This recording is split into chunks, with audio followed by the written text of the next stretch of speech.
Hey, what's going on, guys? Welcome back to episode number 5 of The Rundown. This is basically my daily, or I guess every other day show where I talk about what's going on in the world of movies as far as news goes, maybe even throw some TV in there. Basically, I just talk about anything I really want to talk about. So, don't have a whole lot on the docket for today, but there's, much like last episode, there's some meaty stuff here. And if you clicked on the thumbnail, obviously you can see that we're going to be talking about the new pictures from Mary Poppins Returns. But before we get to that, a new trailer for Spider-Man Homecoming, an international trailer actually, was released, I believe, earlier today. And it was pretty cool. It did a lot of the same things that the the other international trailer did that I really enjoyed. Where it showed like Spider-Man kind of doing stuff with his camera, and his cell phone and stuff like that, and he's in the battle and we see all that stuff. But this trailer did something else that I really liked. And it was that it showed off the Spidey suit a little bit more. We got to see some of its gadgets and stuff like that. Like a web grenade was thrown in there. Some just different sort of technological things that involve the suit were introduced in this trailer, and I didn't think it gave away too much. Could we have gone without this trailer? Probably, but it was pretty cool, and it gets you amped for seeing the film. That's for sure. They showed a lot of the same things that we've already seen, as well as some of the new stuff with the suit, which I really enjoyed. So, if you haven't seen that new international trailer for Spider-Man Homecoming, go check it out. If not for the fact that you just get to see the suit that Stark made for him in actions. Ugh, excuse me, can't talk. No Tobey Maguire. Yes. Oh, great. Hey, Tyler. But yeah, it's a little bit more technologically advanced of a suit than what we have gotten in previous iterations of Spider-Man. So it'll be really cool to see it on the big screen in, only a matter of weeks now. Spider-Man Homecoming's right around the corner. Very excited for that. All right, moving on to the next topic and the main topic of discussion for today, and that has to do with Mary Poppins Returns. So this is the sequel to the original classic. And I'll tell you a little bit about the film in a second, but in the most recent in the most recent issue of Entertainment Weekly, the sequel to the beloved classic takes center stage as we get our first look at the film. And not only the film, but we get our first look at Lin-Manuel Miranda, who many of you know was the mastermind behind the Broadway smash hit Hamilton. He's playing Jack, the lamplighter and former apprentice to Dick Van Dyke's Bert. It's pretty interesting right there. And then most importantly, we get our first look at Emily Blunt as Mary Poppins herself. She's going to be in the title role. I think she looks absolutely fantastic. If you have not seen any of these pictures, definitely go take a look. You see a lot from it. You see that they're going to involve modern day visual effects, but they're still going to be keeping the feel of the 1930s, which is nice because it makes sense for Mary Poppins. We don't need to modernize Mary Poppins. But anyways, basically, I'll give you a brief synopsis of the film because I had no idea what the movie was going to be about, and I don't think many other people did. So the film will take place 25 years after the events of the original and will once again follow Michael, played by Ben Whishaw, who, for those of you who don't know, that is Q from the new Daniel Craig Bond films. Jane, played by Emily Mortimer. They're now grown up, with Michael, his 3 children, and their housekeeper, Ellen, living on Cherry Tree Lane. After Michael suffers a personal loss, the enigmatic nanny Mary Poppins, played by Emily Blunt, re-enters the lives of the Banks family, and along with the optimistic street lamplighter Jack, played by, obviously, Lin-Manuel Miranda, uses her unique magical skills to help the family rediscover the joy and wonder missing in their lives. Isn't that touching? Mary Poppins also introduces the children to a new assortment of colorful and whimsical characters, including her eccentric cousin, Topsy, played by Meryl Streep. I don't know how I feel about that last part with her cousin being thrown in there, but the rest of it sounds, like Mary Poppins. It's interesting. They had to create a new story to obviously get Mary Poppins back in there, and it's nice that they're staying with the Banks children. Although I think it would have been pretty cool to have her with another family, with kids again. I'm sure. I mean, I'm sure the kids will be pretty front and center in this film. Michael's kids and stuff like that. But do we need to see where Michael and Jane and all them are nowadays?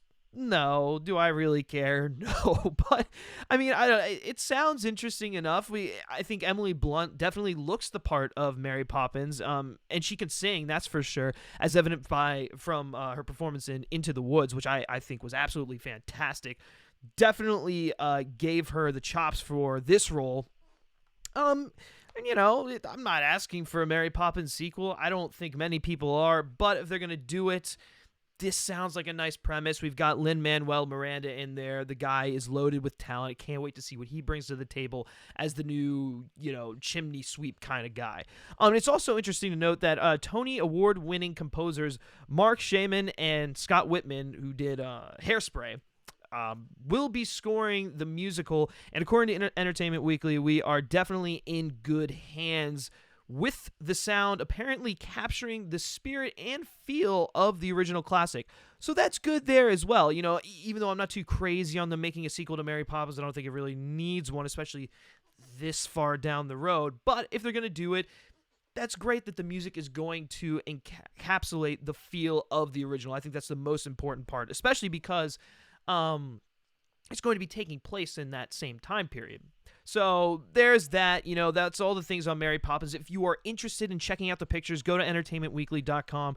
Take a look at the spread they did for Mary Poppins. They got some great images in there. It's pretty interesting. And Mary Poppins Returns hits theaters December 25th, 2018. So it's over more than a year away, which is pretty interesting that we're getting this look. It's an in-depth look, I might add, at this stuff now. So, let me know your thoughts on that. Did you like the pictures? Are you feeling that Yondu should be in this movie? For all you people who've seen Guardians of the Galaxy Volume 2, do you like Emily Blunt in the role of Mary Poppins? I mean, no one can really replace Julie Andrews, but, Emily Blunt can do a good job. I'm not too worried about that. So leave your thoughts and opinions down in the comment section below, or if you're watching me live in the chat board. All right, so moving on to the next topic for today. It has to do with the new trailer for Pixar's second film that they're releasing this year, titled Coco. Now, Coco, for those of you who don't know, deals with this kid, this young kid, I believe Mexico, and it takes place around the Day of the Dead. And essentially, he finds this guitar, he plays it, and he gets sucked into the world of the dead and stuff like that. And so I think this was their second trailer for it, and I have to say that this movie is really starting to pique my interest. I mean, the premise, first of all, sounds really, really cool, but the thing that I thought when I first heard about it was that it sounded more of like a Disney film as opposed to a Pixar film. It just had a little bit of a different feel, which is cool. I'm fine with that. But when I originally heard about it and I watched the first trailer, I was like, oh, this is different for Pixar. This could be good. We're dealing with non-inanimate objects for once, or animals and stuff like that. So we fast forward, we have this trailer now. And I really, really dug it. It felt very magical. It definitely feels like a Pixar movie, that's for sure, even though it does feel a little bit different from what they're used to doing. And, Pixar is always coming up with new ideas, always pushing the boundaries as far as animated films. And this one definitely looks like it's going to be, they're going to have another hit on their hand. When I was watching the trailer, it kind of reminded me of Corpse Bride, actually.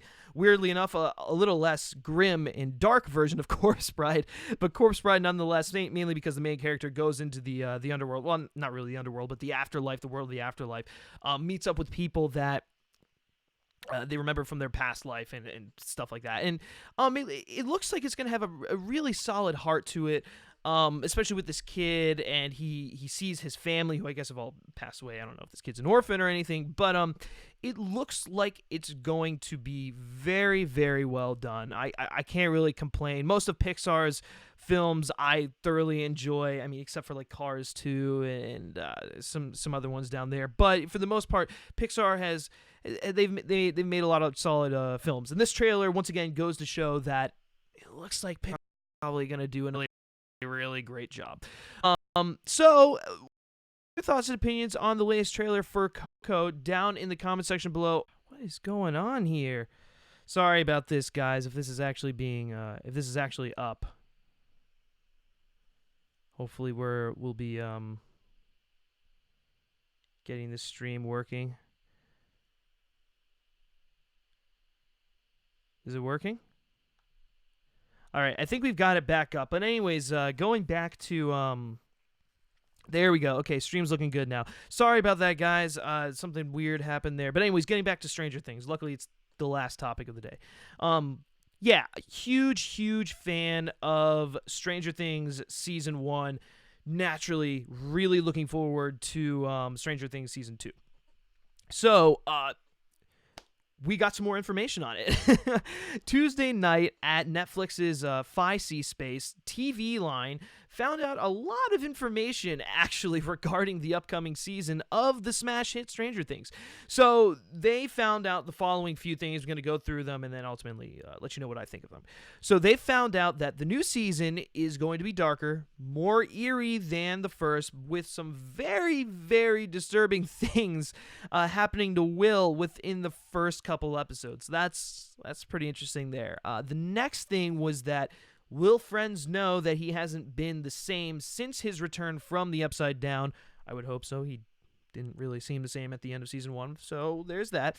But they're just gonna pretend like nothing happened, and that's according to Gaten Matarazzo. Excuse me if I pronounced your name wrong. And he's a kid who plays Dustin. So that's very, very interesting, and it kind of leaves for some cool dynamics that could go in here, you know, some ethical and moral choices that need to be made regarding Will and his friends. So the next thing they found out was that the Duffer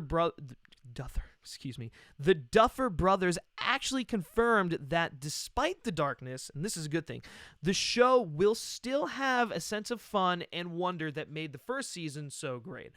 And that's, I mean, ultimately, what can you ask for? That's really what you want with this show. You want the fun, the excitement, but you also want the scariness, the thrills, the stuff that really made the first season so great. And it looks like they're gonna take that, bring it into season 2, only make it a little bit more darker, which seems to be the case with a lot of shows.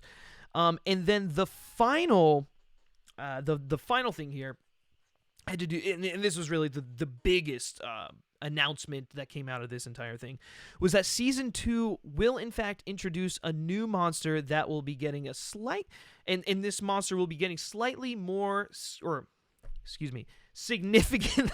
screen time. I can't read my own notes. Jeez. Significantly more screen time than the one in the first season. And this is according to creator Ross Duffer. And he said that this is not the case in season 2. The horror is more up close and personal, so we're going to be getting more horror, which is awesome, especially because this season is dropping around, on Halloween. So that's awesome. Just with all this stuff here, I have to say I'm very impressed from what I'm hearing from season 2 of Stranger Things. Forgot something here. So one other thing that was also found out during this the Fi-C space, when the season starts, Mike has spiraled into an almost depression due to Eleven's disappearance. But as the season progresses, the old Mike will eventually come back. And that's interesting. Once again, offering some more character development to these characters. Obviously, Mike, we can see at the end of season 1 that he's not doing so well with 11 having left him and stuff like that. So I'm very curious to see where his character arc goes, and what's going to happen with 11, because obviously that's the big question on everyone's mind. what's going on with 11. And if you have no idea what I'm even talking about, you haven't even seen Stranger Things, maybe this would be a great opportunity to go check out Stranger Things, because season 1 of Stranger Things was absolutely phenomenal, to put it simply. But yeah, I'm really, really excited about this news, especially the part that has to deal with the new monster, because it gets us to start speculating, what is this monster going to look like? What is he going to do? Obviously, there's going to be more connections here with the Upside Down and stuff like that. And like they said, the horror is going to be more up close and personal as opposed to off screen and kind of what they did in the first one, which is definitely a different kind of approach for this. And I think going forward with the season 2, this is exactly what you would want. It's bigger, scarier. Where the characters are going through some dark times after the events of the first season. So it's absolutely perfect. It's exactly what you want to hear regarding season 2 of Stranger Things. So, guys, let me know your thoughts and opinions on Stranger Things season 2, this new news, in the comment section below. Start speculating. What do you think this new monster is going to be? What is he going to look like? I mean, we all have literally no idea, but it's always fun to start speculating. And let me know your thoughts and opinions in the comment section below or in the chat board if you're watching me live. All right, and that's gonna do it for this installment of the rundown. Sorry for the little technical hiccup in there. I have been having a few technical difficulties. It kind of threw me off there a little bit, but it's all good. We got the show back on track, and that is the most important part. So be sure to like this video, share it with all your friends, all your movie news loving friends. Let me know what you think of this stuff, because I enjoy doing it. It's live and it's movie news. So, and then also be sure to subscribe to our YouTube channel for movie reviews. I'm gonna having a review for The Mummy out here probably tomorrow. I'm going to go see that tonight. Regardless of what the reviews are, I am still very excited for it. I'm a huge fan of the Brendan Fraser Mummy films. Third one's kind of bad. The first 2 are pretty fun, and I actually find the first one very, very enjoyable. I think it's a good movie. It's a fun adventure film. We don't see a lot of them anymore. So yeah, going to go see The Mummy tonight. You'll have my thoughts on it probably tomorrow at some point. And then also, it comes at night. I probably will be going to go see that on Friday, review either out Friday as well or Saturday. So you can be on the lookout for that stuff on Men vs. Movies. Lastly, guys, if you like me specifically and you like what I have to say, you can always give me a follow on Twitter at Griff Schiller. Alrighty, that's going to do it for this installment of The Rundown. Thank you for joining me, and I will catch you next time. Take care.